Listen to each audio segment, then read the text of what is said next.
오늘 본 말씀을 통해서 하늘에 속한 사람이란 제목으로 말씀을 증거하겠습니다. 비록 외국에 살고 있지만 이 본국의 음식, 의복, 문화 이런 것을 지키며 살아가는 사람들을 우리가 보게 되면 그래도 동질감을 느끼게 됩니다.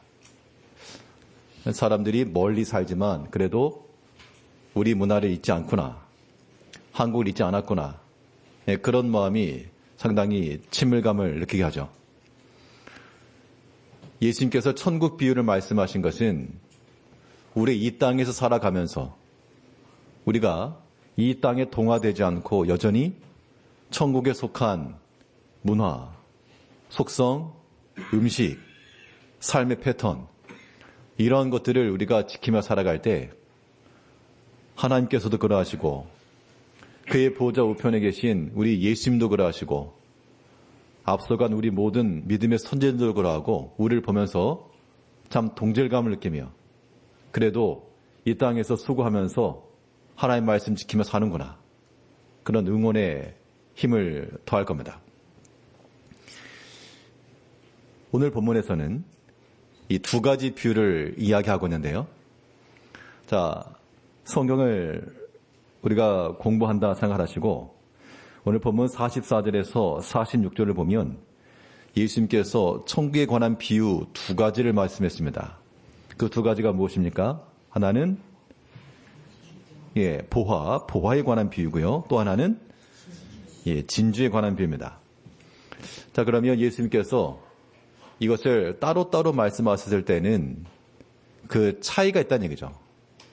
자, 다시 보면 보화와 진주에 구별된 점이 있습니다. 자, 44절에서는 밭에 감추인 보화, 천국은 보화와 같다라고 말씀하신 거고, 이 진주 비유에서는 천국은 진주와 같다라고 말씀하신 것이 아니라 그 진주를 구하는 사람과 같다, 그렇게 얘기했습니다. 이 감추인 보화는 밭에 감춰 있다가 이것을 우연찮게 발견한 경우를 말하고요. 진주 같은 경우는 이걸 발견하려고 찾으러 다니다가 찾은 겁니다. 자, 이렇게 약간의 차이점이 있지만 공통점이 있죠. 오늘 이 공통점에 대해서 우리가 살펴볼 것인데, 자, 오늘 이 보화 비유와 진주를 구하는 비유 가운데서 공통된 것 두 가지를 찾아보게 되면, 일단 감추인 보화 그리고 이 진주, 이걸 뭐 했다는 겁니까? 보화와 진주를 무엇을 했다? 먼저 뭘 한 후? 발견했다. 발견이 먼저고요. 그 다음에 발견한 다음에 뭐 했습니까? 그렇죠. 샀다. 그 말은 소유했다 그 얘기입니다. 그래서 천국에 관한 비유를 통해서 발견한 것과 소유하는 것의 관점인데, 그러면 뭘 발견하고 뭘 소유해야 되냐? 예수님께서 말씀하신 것처럼 어디 밭에 가서 밭을 헤집을 것도 아니고요. 그렇다고 우리가 무슨 이 금은방 돌아다닐 것도 아닌데 그럼 뭘 발견하고 뭘 소유할 것인가? 예수님께서 말씀하신 보화와 진주를 우리가 어떻게 이해할 것인가에 따라 달라지는데요. 성경에서 말씀하시는 대로 금과 같고 보석과도 같고 우리에게 값진, 지금 예수님께서 마태복음 5장부터 이 산상수훈을 통해서 계속해서 하시는 것이 천국 복음에 대한 말씀이거든요. 즉 하나님의 말씀은 우리의 감추인 보화와 같고 우리가 그렇게 애타도록 찾으러 다닐 만한 가치 있는 진주와 같다. 그래서 오늘 예수님께서 말씀하신 이 감추인 보화, 또 값진 진주, 이것은 하나님의 말씀으로 우리가 이해하고, 그러면 이 말씀을 우리가 어떻게 발견할 것이며 어떻게 소유할 것인가에 대하여서 우리가 교훈을 삼아야 되겠습니다. 첫째로 이 땅 가운데서 하늘에 속한 사람들로 천국의 문화를 지키며 산다는 것, 말씀의 발견이 있어야 됩니다. 자, 말씀을 발견한다라고 하는 것, 우리가 찾고자 하는 것은 말씀이요. 그럼 어디서 발견할 것인가? 이제 그 장소를 생각해야 됩니다. 사람이 산에 가서 산삼을 캐겠다. 그러면 산삼을 캐려는 사람이 어디 저기 바다에 갈 수는 없죠. 그것이 있을 만한 산속 깊은 곳에 들어가야 됩니다. 또 물고기를 잡으려 치면 물가로 바다로 나가야지 산속에 가서 그걸 구할 수는 없죠. 우리가 보화와 같고 값진 진주와도 같은 하나님 말씀을 발견하려면 어디로 갈까? 그 감추인 보화가 어디 있는가라고 하는 것인데, 오늘 먼저 이 감추인 보화 비유 속에서 우리가 교훈을 보게 되면, 자, 보화가 어디에 감춰 있다고 그랬습니까? 밭이죠. 왜 밭에 감춰져 있을까?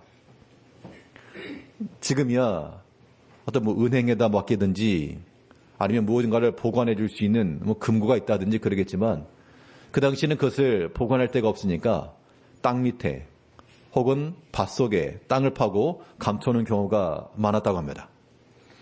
그래서 전쟁이나 이런 게 발생하게 되면 그 주인이 없어진 이후 그 밭을 파다가 우연찮게 그런 걸 발견하는 경우가 종종 있다 그래요.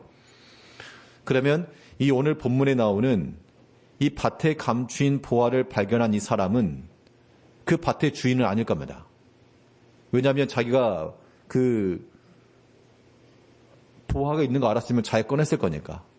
또 뒤에 보면 샀다고 하는 걸 보면 자기 밭이 아니죠. 자기 밭도 아닌데 왜 그러면 남의 밭에서 있었을까? 이건 분명 밭에서 일한 겁니다. 일한 거예요. 밭에서 일했다라고 하는 것은 그 사람의 그 당시 고대 사회에서 밭에서 일한 거는 매일같이 일어난 삶이죠. 매일같이 일어난 그 삶 속에서 그 자리에서 발견했다. 항상 다니던 것이고 항상 내가 일하던 것이고 그 밭이라고 하는 것이 보화가 감춰 있었던 장소였습니다. 그러면 이제 우리가 발견해야 될 그런 보화, 하나님의 말씀과 그 영광이라고 하는 것을 우리가 어디서 발견할 것인가 하는 것인데요. 먼 곳에서 발견하는 것이 아니라 바로 하나님께서 우리에게 주신 우리의 삶 속에서 찾아야 됩니다. 우리 가정이 되었건 직장이 되었건 교회가 되었건 하나님께서 우리에게 주신 그 삶의 자리에서 감추어져 있는 보화를 찾는 거죠. 오늘 보면 44절을 보면 천국은 마치 밭에 감추인 보화와 같으니 사람이 이를 발견한 후 그 밭을 사느니라. 자, 밭에 감추어져 있는 보화가 있었고 그것을 발견했다는 겁니다. 자, 그러면 이 사람은 거기 있는 줄은 몰랐다는 거예요. 거기 있는 줄은 몰랐는데 땅을 파고 이건 이랬을 거 아닙니까? 건성건성 남의 밭에서 그렇게 한 게 아니라 아무튼 뭔가 돌뿌리를 캐내고 흙을 뒤집고 일한 게 분명합니다. 그 성실함을 가지고 일하니까 그 안에 감추어진 보화를 찾았다. 자, 우리가요, 우리 삶 속에서 하나님께서 우리에게 보화처럼 두신 것이 있습니다. 근데 그것이 감춰져 있는 거기 때문에 찾으면 보화인 거예요. 찾으면. 자, 그러니까 우리 가정에서나 또 직장 내에서나 교회도 마찬가지입니다. 사실 우리가 사람과의 관계성 속에 있다 보면 나를 항상 위하고 아껴주고 사랑하고 그런 사람들만 있는 건 아니죠.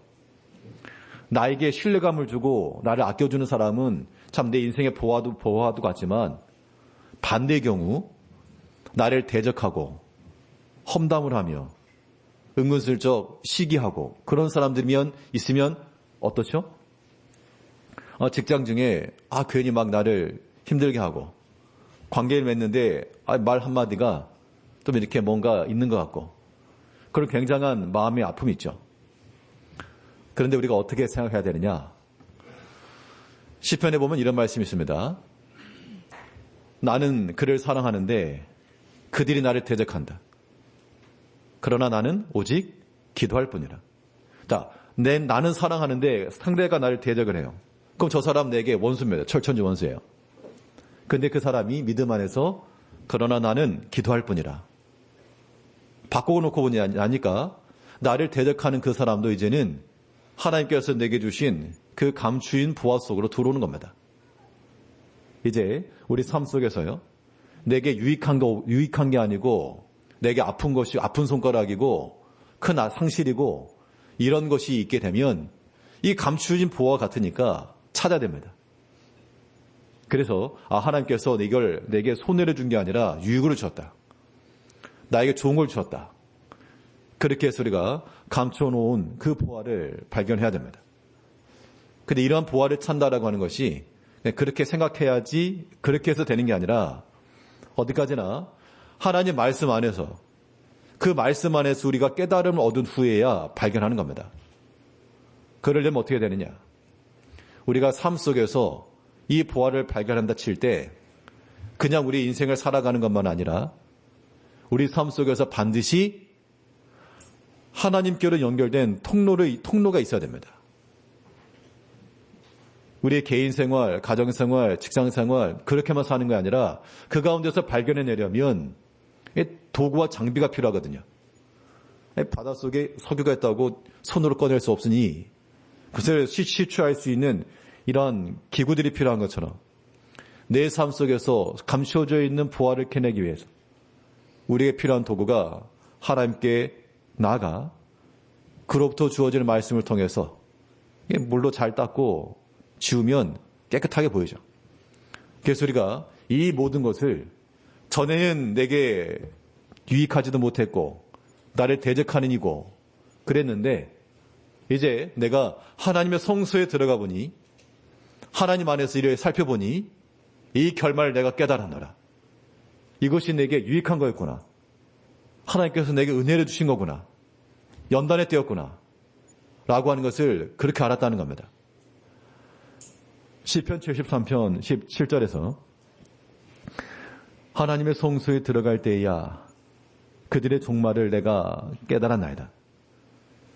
그러니까 처음에는 그들의 종말을 내가 알기 전 때로는 나를 대적하는 사람이기도 했고 나를 아프게 됐고 상하게 됐고요.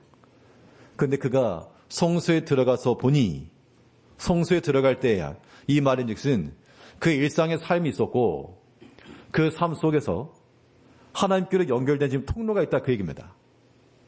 그 성소로 들어가 하나님의 그 말씀과 음성을 듣고 보니 그들의 종말을 내가 깨달았고 그 종말을 깨달았다는 얘기는 이 또한 하나님께서 그의 섭리 속에서 역사하셨다는 것을 내가 보았다는 겁니다. 우리 삶의 자리 속에서요. 우리가 아무튼 바쁘고 분주합니다. 바쁜 인생을 살아가죠. 그런데 우리가 그런 삶 속에서라도 하나님께로 연결된 통로, 언제든지 문 열고 들어갈 수 있는 그러한 자리들이 있어야 됩니다. 그런 자리가 뭐겠어요? 하나님께로 연결된 통로라고 하는 것이 우리 가운데 주어진 말씀의 자리인 거고 또 예배의 자리인 거고 말씀 들을 수 있는 기회가 되는 것이고요.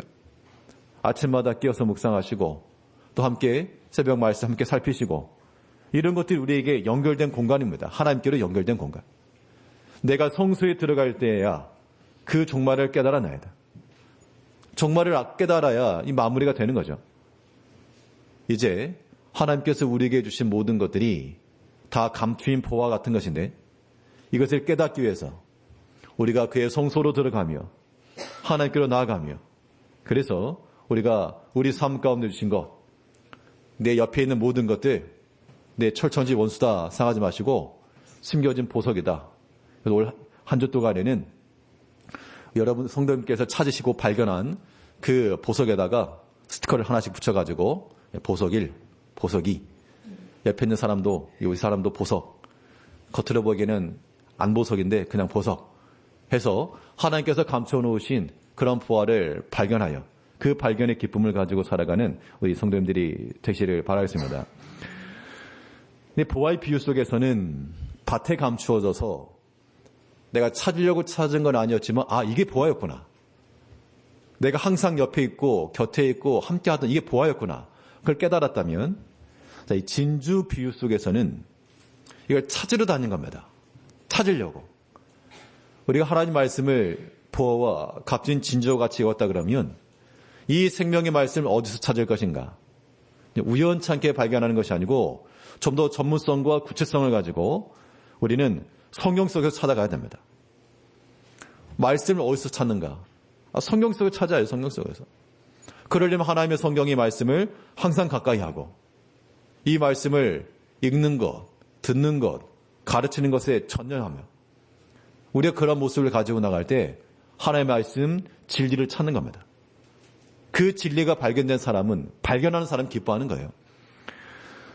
디모데전서 4장 12절을 보게 되면 오직 말과 행실과 사랑과 믿음과 정절에 있어서 믿는 자에게 본이 되어 내가 이를 때까지 읽는 것과 권하는 것과 가르치는 것에 전념하라. 자, 이것은 디모데에게 주어진 말씀인데 디모데에게 너 읽는 거 전념해라. 권하는 것도 전념해라. 가르치는 거 힘써해라.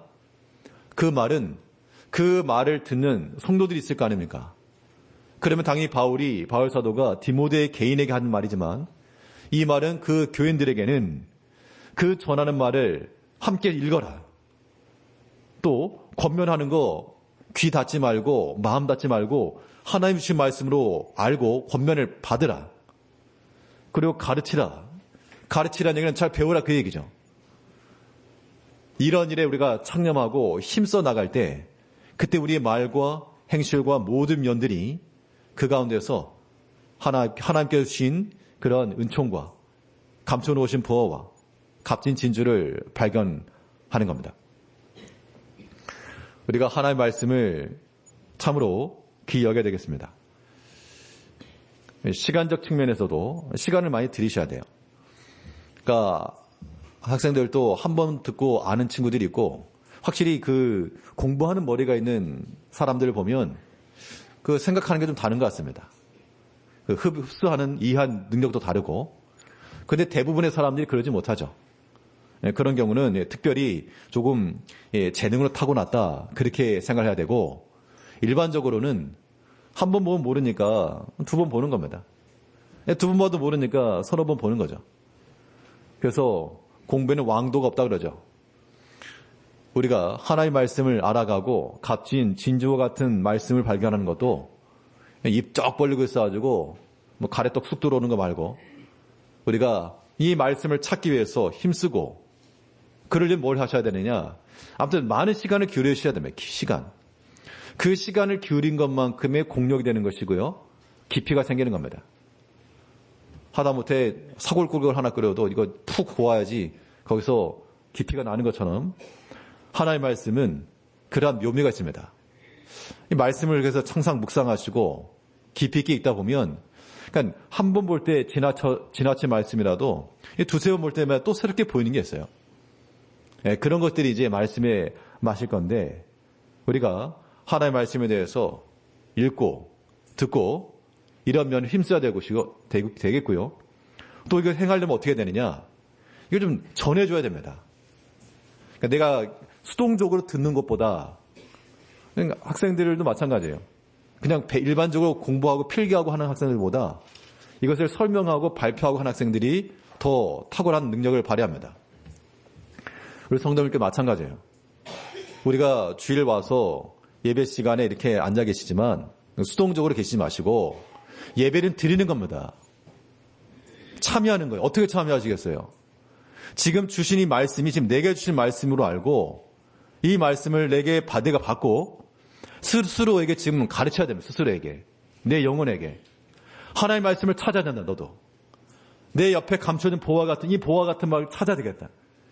이 값진 진주와 같은 말씀을 구하기 위해서 내가 구하기 위해서 노력하고 있는가.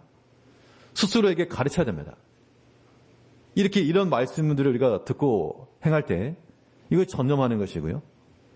그렇게 하다 보면 성경은 참 보물창고와도 같아서 우리가 각각의 다 형편이 다른데 신기하리 마치 내게 꼭 필요한 말씀들이 발견되게 됩니다. 자, 그러면 결론적으로요. 하나님 말씀을 발견했다. 하나님 말씀을 발견하고 깨달은 사람들은 어떤 결말이 되느냐. 두 가지 특징이 나타납니다. 자, 성경 안에서 혹은 말씀을 통해서 하나님 뜻을 깨닫잖아요. 그러면 이 말씀이 그런 뜻이구나 하고 깨닫고 기뻐하는 게 하나 있고 그런 기쁨은 뭐 다른 것과 바꿀 수가 없죠.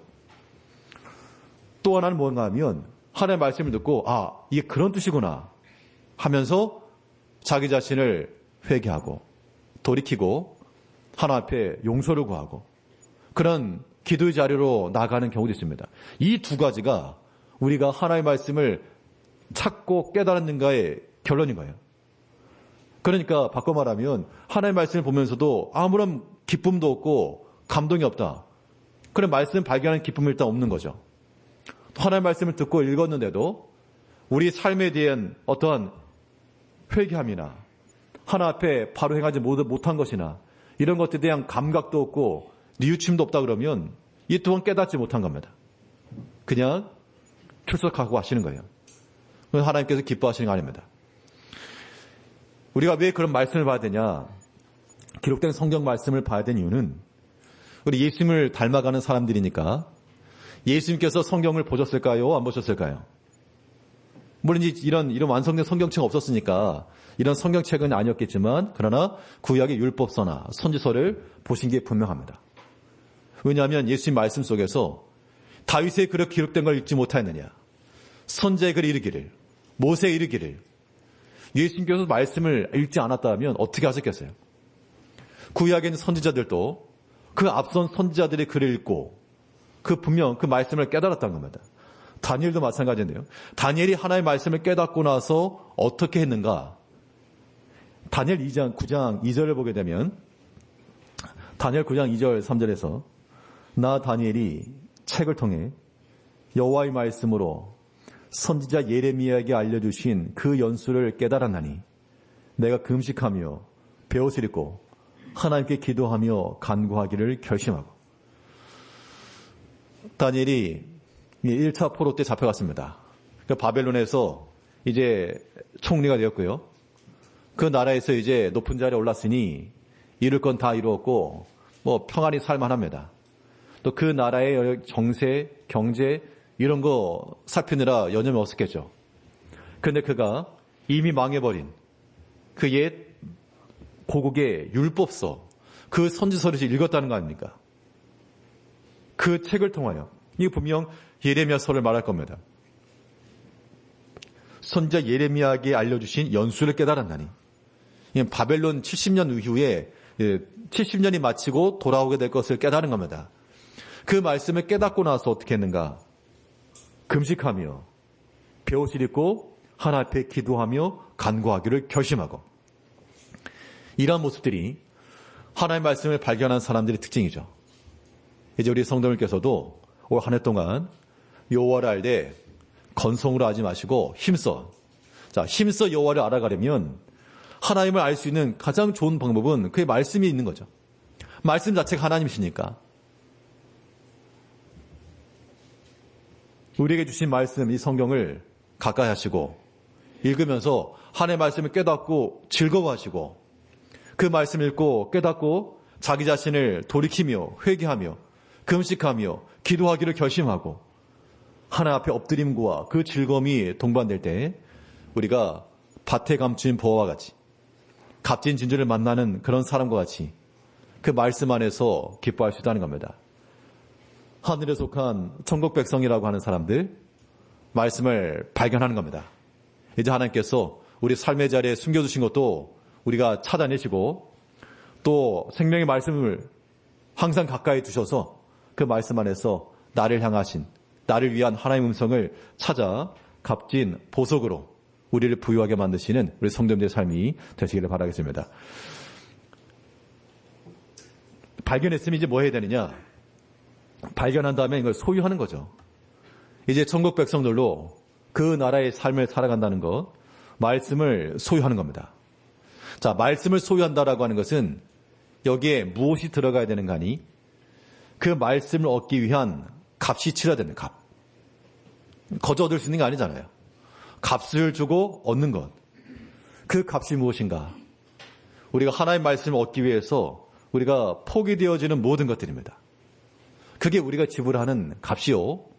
그러한 포기들을 통해서 우리가 하나님의 말씀을 소유할 수 있습니다. 오늘 본문 46절 보시면 극히 값진 진주 하나를 발견하며 가서 자기 소유를 다 팔아 그 진주를 사느니라. 자, 그 값진 진주라 그랬고요. 그 진주를 보고 값이 나간다.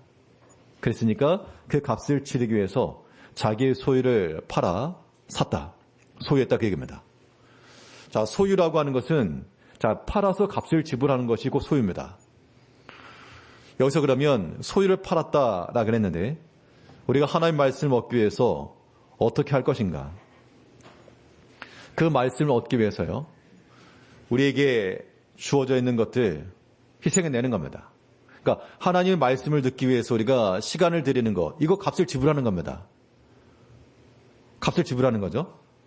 또 하나님 앞에 봉사하기 위해서 우리의 개인적 생활을 조금 절제하고 하나님 앞에 나와 수고하는, 이것도 값을 지불하는 겁니다. 복된 거 아니겠어요? 우리가 일주일 동안 살아가면서 세상 분주하고 바쁜데 내가 교회를 위해서, 주를 위해서 내가 수고하고 봉사할 수 있다라고 하는 거, 이거 복된 것으로 아셔야 이거 하나님의 사람들이시겠죠. 그렇지 않으면 그냥 구경꾼들인 거죠. 우리가 하나님의 교회는 성도님께서도 이런 마음을 가지시면 안 되는 것은 이게 이제 하나의 서비스가 되어버린 겁니다. 교회가. 어느 교회를 가야 더 좋은 서비스를 받느냐. 어느 데를 가야 새로운 사람에게 더 많은 혜택을 주느냐. 어디를 가야 청년 세대들이나 새로운 사람들에게 더 많은 걸 제공해 주느냐. 어디를 가야 나이 드신 분들에게 더 좋은 걸 주느냐. 거의 그런 서비스에 해당하는 그런 센터로 변해버렸다는 겁니다. 교회 본질이 무엇입니까? 교회 본질이 하나님 앞에 나와서 자신을 드려. 어떻게 드리는 거? 자신을 드린다는 게 다 불태워 드리는 거 아닙니까? 자신을 드려 하나 주를 위해 수고하는 것이고요. 헌신하는 것이고요. 이게 교회의 본질인 건데 다들 높은 자리에 앉아가지고 그러한 혜택을 누리고 아무런 수고도 봉사도 없이 그저 우리는 노인 숟가락을 가지고 이야기하고 그런 마음 자체가 이거 천국의 기쁨을 누리지 못하는 겁니다. 수고하는 거죠. 헌신하는 겁니다. 섬김에 들어가는 거예요. 그게 주의 생명의 말씀 얻기 없는 값이 되는 겁니다. 예수님께서도 우리에게 그 생명을 위해서 자신을 버려서 자신의 몸을 버려서 자신의 피값으로 우리를 사신 거 아닙니까? 우리가 그런 아무런 값을 치르지도 않고 얻으려 하는 거죠. 그런 마음을 가리켜 우리는 이 도적의 마음 그렇게 표현하는 것이죠. 합당치 않은 겁니다. 구원을 우리가 어떤 돈으로 살 수도 없고요. 어떤 값을 주고 살 수 있는 건 아닙니다. 거저 주신 선물이죠. 그 선물과 은혜이긴 한데 우리가 하나 앞에서 이 말씀, 생명의 말씀을 얻기 위해서 우리의 수고함과 소유를 팔아서 한 거 아닙니까? 근데 우리는 안 파는 거죠. 내 건 그대로 두고 그냥 어떻게 건질 수 있으면 건지는 거. 우리는 그렇게 해서 소유할 수 있는 게 절대 아닙니다. 발견만 하고 그냥 돌아갔으면 자기가 될 수 없죠. 우리가 하나의 말씀을 얻기 위해서 우리 삶 속에서 부단히 우리가 값을 지불해야 되겠습니다.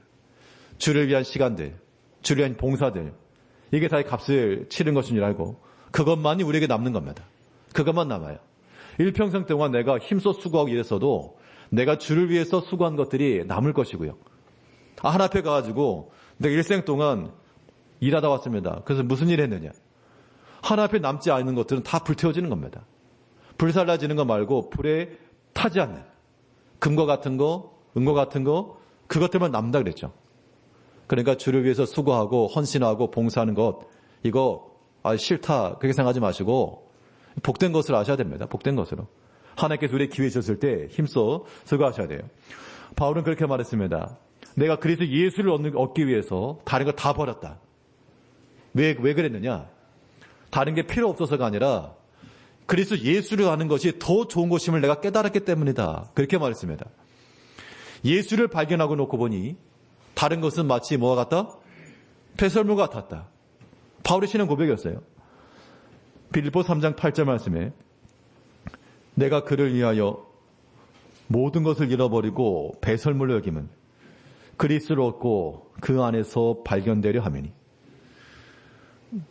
어떤 사람은 그리스도를 얻기 위해서 세상의 모든 것 이것을 배설물로 여겼는데 우리는 거꾸로 돼가지고 그 배설물을 바울 사도가 말한 그 배설물을 얻기 위해서 그리스도를 버리는 겁니다.